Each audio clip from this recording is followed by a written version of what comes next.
제약, 바이오와 디지털 헬스 강국으로 떠오른 우리나라.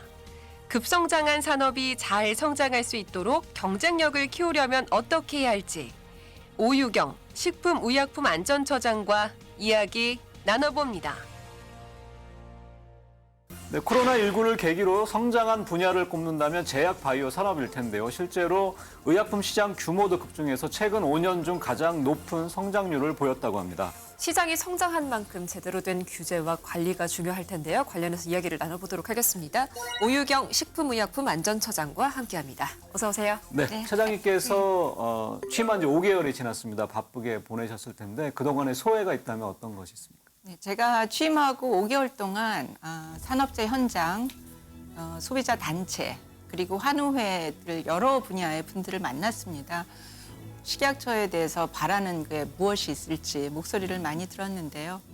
일단 오늘 주제가 식품의약품안전처, 앞으로 제가 식약처라고 하겠는데 제가 오늘 이제 방송 시작하면서 두 진행자분들께 퀴즈 하나 내볼게요. 퀴즈요? 자, 1번 비누, 2번 샴푸, 3번 화장품, 4번 커피 먹는 이런 일회용 컵, 네. 그다음에 5번 체온계. 이 5개 중에 식약처에서 관리하지 않는 거는 몇 번일까요? 1, 2, 3, 4, 5 중에.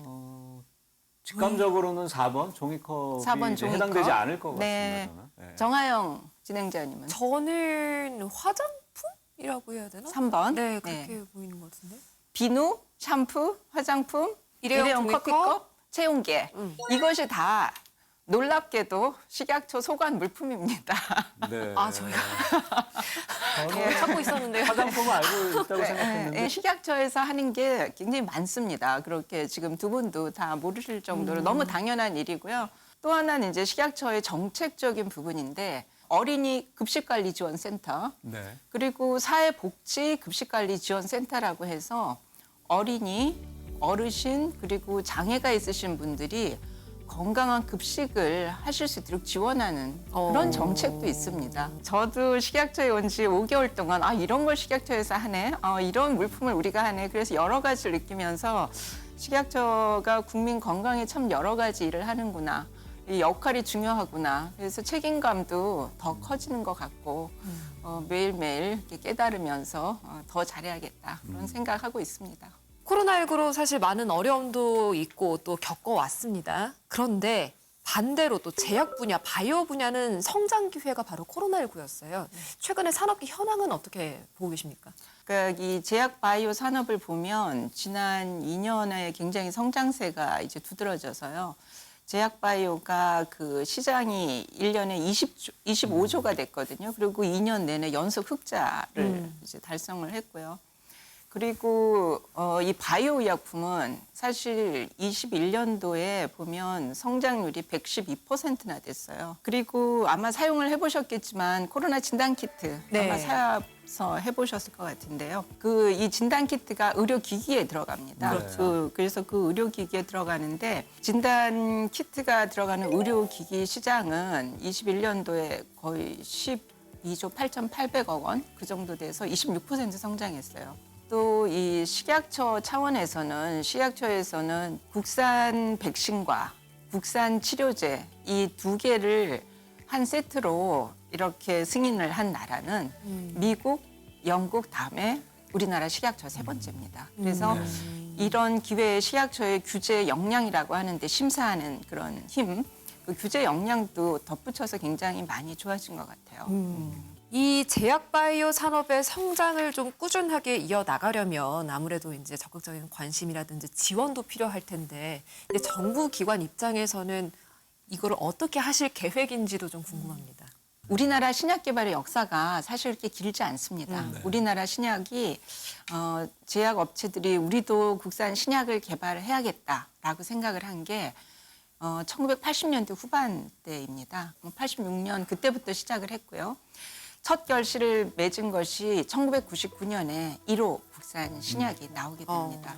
그래서 2022년 이 11월 현재까지 국내에서 국산 신약으로 승인받은 게 몇 개가 있느냐면 35개예요. 고거예요. 연구 개발도 더 필요하고 또 그런 핵심 인력들도 아직 부족한 것이 현실이긴 한데요. 그래도 우리나라 학계나 연구소에서 요즘 그 논문을 내는 우수한 학술지에 논문을 내는 그게 이제 연구 역량의 척도인데요. 네. 그 연구 역량이 굉장히 많이 올라갔다고 생각을 할 수 있고 그다음에 뭐 바이오 의약품의 경우는 잘 아시는 것처럼 위탁 생산할 수 있는 능력은 이미 국제적인 수준입니다. 그렇죠. 제가 식약처에 와서 보니까 그동안의 그 식품과 의약품이 글로벌에 어떻게 나가야 될지 어떤 국제적인 정책을 담당하는 부서가 아직은 없더라고요. 네.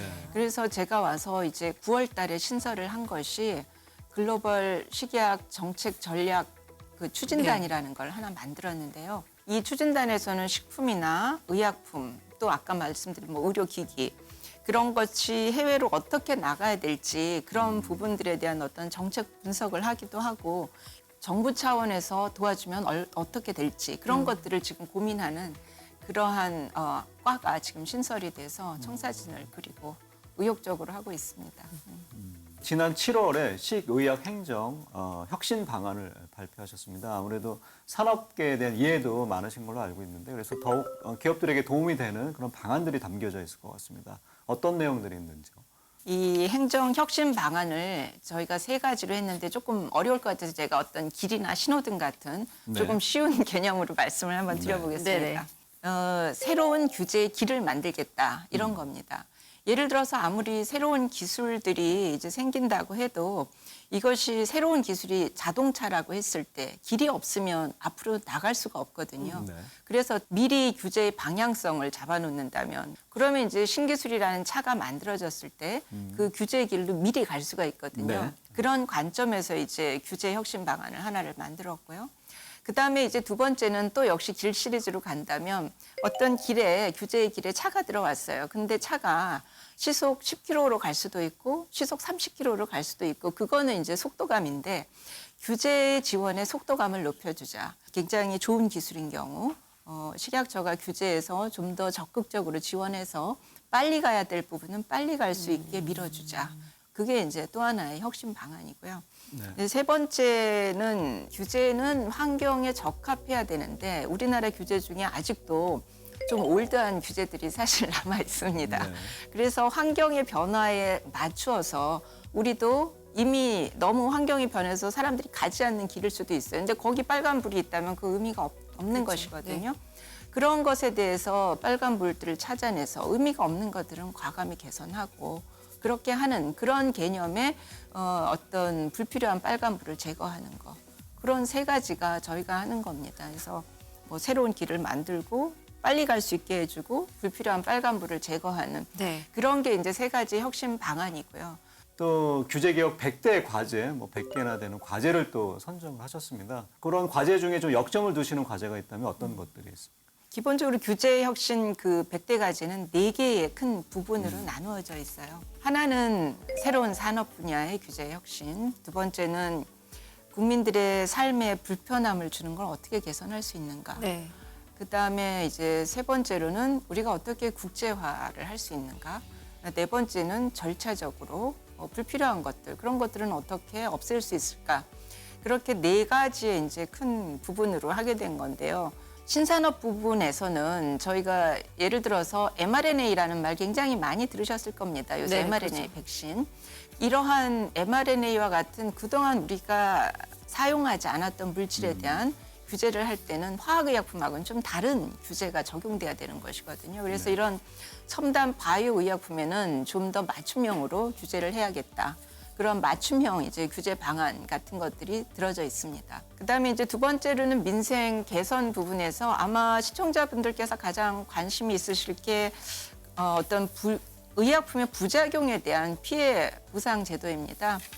의약품 부작용의 그 피해 보상을 하는 대상을 상당히 확대했고요. 그다음에 이제 3번째는 국제화인데 미국에도 브레이크스루라는 어떤 신속 심사 제도가 있고 유럽에는 프라임 제도라는 신속 심사 제도가 있는데 네. 우리나라는 그런 게 없었어요. 그래서 우리나라가 혁신성이 있는 것, 굉장히 신규성이 있는 거 그런 것들을 글로벌 이노버티브 프로덕이라고 해서 글로벌 혁신 제품으로 일단 선정을 해놓으면 네. 그 글로벌 혁신 제품들에 대해서는 저희가 좀 더 신속하게 집중해서 심사하겠다. 어떻게 보면 선택과 집중을 해야 되는 것이니까요. 그래서 그런 기프트라는 제도를 만들었고 그다음에 이제 마지막으로 뭐 절차적 제도가 개선도 많지만 절차적 제도 개선에서 하나는 그 전자 레이블링 제도, 일렉트로닉 레이블이라고 해서 의약품의 설명서가 사실 굉장히 자주 바뀝니다.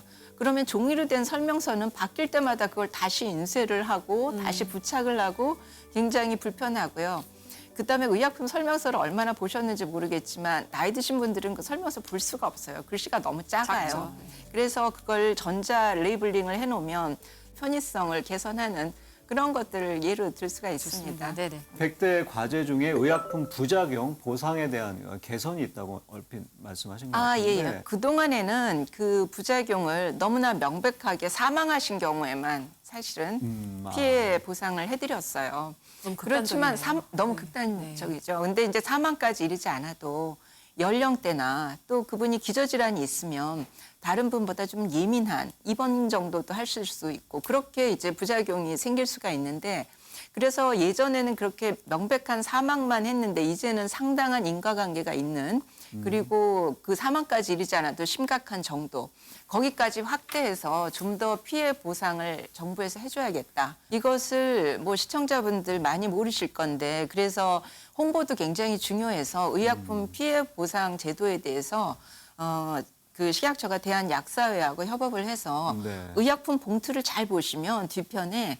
그 피해 보상 제도에 대한 안내가 있습니다. 아, 그렇군요. 예, 한번 네. 보시면 그런 게 있으면 바로 전화를 하시면 저희 접수해서 이제 그 상담 절차를 하시게 됩니다. 이게 아마 오늘 방송 중에 가장 유용한 것이 되지 않을까 그러게요. 싶습니다. 이제 부작용이 생기면 이거 뭐 재판을 해야 되나? 그렇죠. 뭐 이런 생각을 예, 예, 하게 예, 되는데 예, 예. 식약처에서 이제 네, 예, 식약처를 신고를 권위적으로 하시면 일단은, 네네 예, 예. 그렇습니다. 최근 또 유명 그 연예인들의 마약 사건도 좀 잇따라 있고요. 또 아, 일반인들 사이에서는 마약이 무섭게 번지고 있는 것 같습니다. 제 주변에서도 그런 일이 있었는데 그렇죠.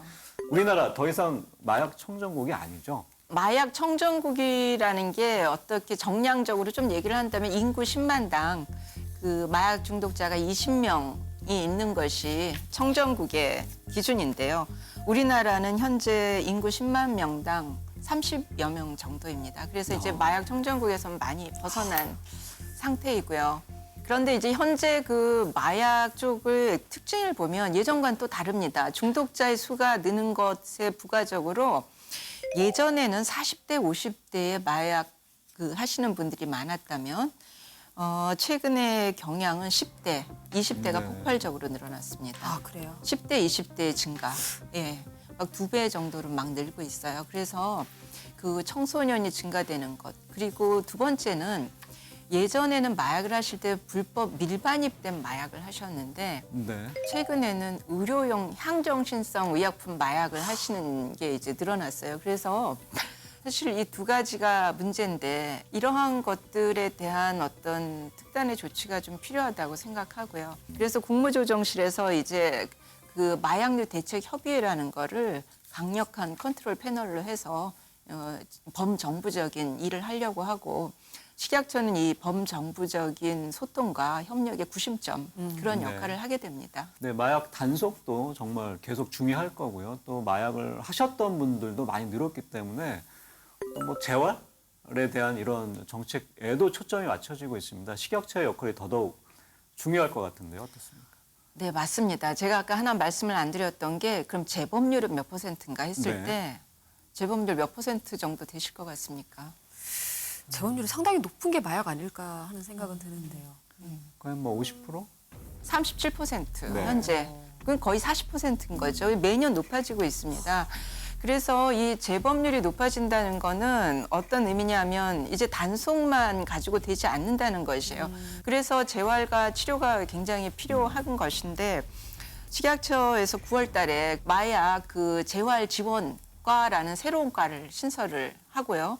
식약처에서 좀 더 이 재활 쪽에 사회 재활 쪽에 이제 집중을 하려고 하는데 이 식약처 산하 기관 중에 한국 마약 퇴치 운동 본부라고 있습니다. 네. 네, 네. 들어보셨을 것 같은데. 네, 들어봤습니다. 네. 그게 서울에 마약 중독 재활센터가 하나가 있고요. 그다음에 부산에 하나가 있습니다. 네. 근데 이 전국적으로 지금 늘고 있는 이 수요를 생각하면 서울과 부산 갖고는 정말 너무 턱없이 부족하다는 생각이 들고요. 네. 또 청소년에 대한 그 맞춤형 재활 프로그램이 있어야 될 것 같습니다. 네. 그동안 청소년이 이렇게 많지 않았기 때문에 청소년의 맞춤형인 게 없었어요. 근데 욕심 같아서는 청소년에 좀 더 집중한 뭐 유튜브라든가 또 청소년 맞춤형 메타버스라든가 그런 걸로 좀 재활 프로그램을 만들어야 되지 않을까 그런 생각입니다. 임기 중에 달성하고 싶은 과제들도 굉장히 많으실 것 같습니다. 혹시 우리 이제 시청자 여러분들께 마지막으로 좀 한 말씀을 전해주신다면 어떤 말씀 전해주실 수 있을까요? 제가 생각하는 거는 식약처에 와서 생각하는 거는 건강한 미래라는 단어인데요. 네. 건강한 미래. 아까도 말씀드렸지만 이런 건강한 미래를 위해서는 또 좋은 식이약 제품들이 많아야 되고 그리고 이런 좋은 식이약 제품들이 좀 더 또 우리나라를 넘어서 외국으로도 또 많이 진출을 해야 되는 것이라서 국제적으로 좀 더 좋은 품질의 제품을 만드는 데는 식약처의 글로벌 규제 역량이 같이 해야 된다고 생각합니다. 식약처의 어떤 인력들이 좀 더 좋은 심사를 하고 그래서 좋은 규제 역량이 있어야지 건강한 미래를 만들 수 있다 생각하고 아울러서 제가 또 말씀드리고 싶은 거는 제가 8월 달에 규제혁신 100대 과제를 할 때 제가 어떤 약속을 드렸냐면 국민 여러분 식약처의 100대 과제 이 규제혁신은 끝이 아니라 시작입니다. 라는 약속을 드렸습니다. 계속적인 혁신이 이루어져야 된다고 생각해서 국제적인 규제 역량 그리고 지속적인 혁신 그리고 그 모든 근간은 또 국민의 목소리를 듣고 소통하면서 건강한 미래를 앞당기는 네. 국민 안심 프로젝트 이게 제가 가려는 길의 이정표입니다. 그 여러 분야 중에 제약과 식품 산업은 국민의 건강과 직결되기 때문에 진흥 정책과 함께 규제가 따라올 수밖에 없습니다. 그런데 그 규제의 틀이 정말 혁신적이고 합리적이어야 하겠죠. 그렇습니다. 국민은 안전이 담보된 신기술의 혜택을 누리고 또 국내 식의약 산업은 국제 경쟁력을 갖출 수 있도록 식약처가 계속해서 큰 노력해 주시길 바랍니다. 자, 오늘 토요 포커스는 여기서 모두 마치겠습니다. 함께해 주신 여러분 고맙습니다.